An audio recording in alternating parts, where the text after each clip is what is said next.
Octavia Amanda terus merayu Ana, anak bungsunya yang pagi itu tiba-tiba tantrum. Tak ada kata ancaman, apalagi bentakan yang keluar dari mulut perempuan yang akrab disapa Vivi itu. Usahanya berhasil. Emosi Ana akhirnya mereda.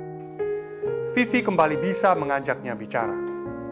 Vivi mengatakan pengalamannya mengasuh dua anaknya yang lain yang kini beranjak remaja membuatnya jauh lebih siap mengatur emosi sebagai orang tua.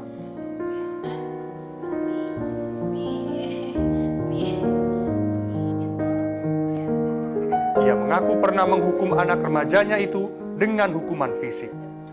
Pengaruh pola didik orang tuanya yang disertai kekerasan fisik, kata Vivi, turut memicunya melakukan hal yang sama kepada anaknya.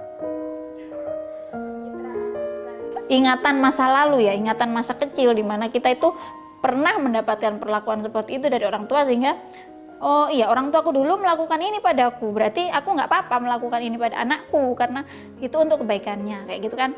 Tapi karena kita sendiri juga tahu bahwa itu sebetulnya nggak efektif, mungkin juga nggak manusiawi kalau sekarang itu, jadi terus nyesel, terus kita berusaha untuk cari cara lain supaya bisa lebih baik. Pengetahuan tentang pola asuh anak yang baik yang bisa didapat dari berbagai media dan forum diskusi membuatnya menjadikan pengalaman masa lalunya itu sebagai pelajaran. Kini ia tak lagi menggunakan hukuman fisik dalam mengasuh 3 anak gadisnya. Soal hukuman fisik, sejumlah masyarakat memiliki pandangan beragam. Ada yang membolehkan dengan berbagai batasan dan pertimbangan. Batasan ini misalnya jenis hukuman fisik, cubitan atau pukulan di bagian tubuh yang tidak berbahaya. Namun ada pula masyarakat yang sama sekali menolak karena rasa trauma yang bisa ditimbulkan di kemudian hari. Justru dari pengalaman saya yang masa kecil itu hukuman fisik, itu lebih membentuk perasaan saya jadi lebih sensitif, lebih cengeng. Menurut saya sih boleh-boleh aja ya, hanya sebatas wajarnya aja ya, dan tidak di bagian yang sensitif. Menurut Eli Prasetyo, pengajar ilmu psikologi Universitas Katolik Widya Mandala, UKWM Surabaya, di usia remaja, anak sudah memahami apa konsekuensi yang ia hadapi, termasuk kemampuan berpikir yang sudah terbentuk.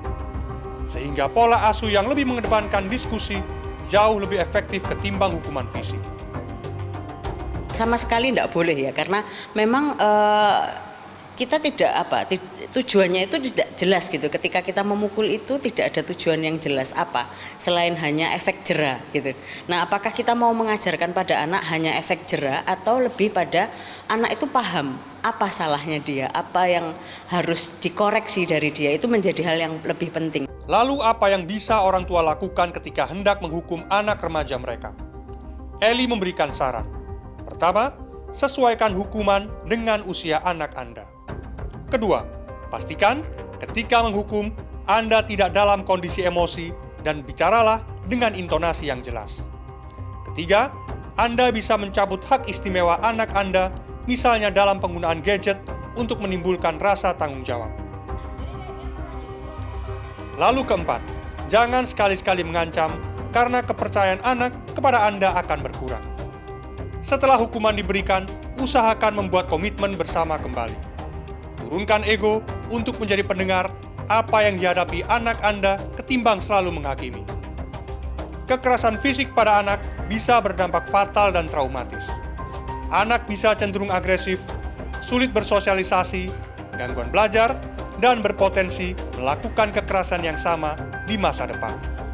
Miftah Farid, Andras Wicaksono, Surabaya, Jawa Timur.